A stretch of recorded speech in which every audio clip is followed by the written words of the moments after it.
അവൻ്റെ പ്രാർത്ഥന, പ്രത്യക്ഷീകരണ പ്രാർത്ഥന 33 തവണ പച്ച മെഴുകുതിരിയും നീല മെഴുകുതിരിയും ഒരുമിച്ച് കത്തിച്ച് ഉപ്പും ഒരു മാതാവിൻ്റെ ഒരു രൂപവും കൂടി ഞാൻ ആ സ്ഥലത്ത് കൊണ്ടുവച്ച് പ്രാർത്ഥിച്ചിട്ടുണ്ടായിരുന്നു.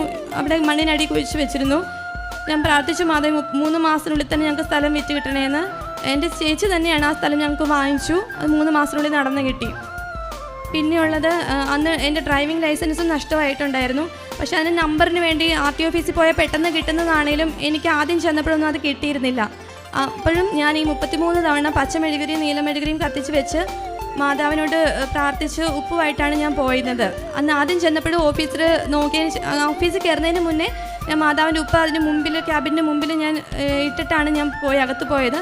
പ്രാർത്ഥിച്ചു. ആദ്യം നോക്കിയപ്പോൾ അവർക്ക് കിട്ടിയിരുന്നില്ല, കമ്പ്യൂട്ടറിലൊന്നും നോക്കിയിട്ട് കിട്ടിയില്ല. പക്ഷെ അവർ പിന്നീട് സ്റ്റാഫിനെ കൊണ്ട് വേറെ സ്റ്റാഫിനോട് പറഞ്ഞാൽ സാറ് എനിക്ക് വേണ്ടിയിട്ട് ഫയൽ അല്ലാണ്ട് എടുപ്പിച്ച് നോക്കി നമ്പറും കിട്ടി.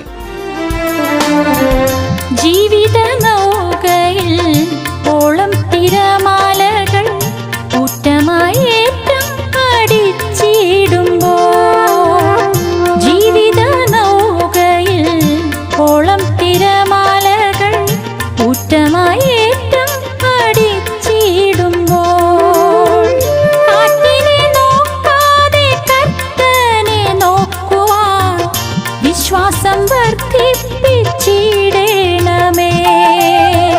കാറ്റിനെ നോക്കാതെ കർത്തനെ നോക്കുവാൻ വിശ്വാസം വർദ്ധിപ്പിച്ചിടണമേ.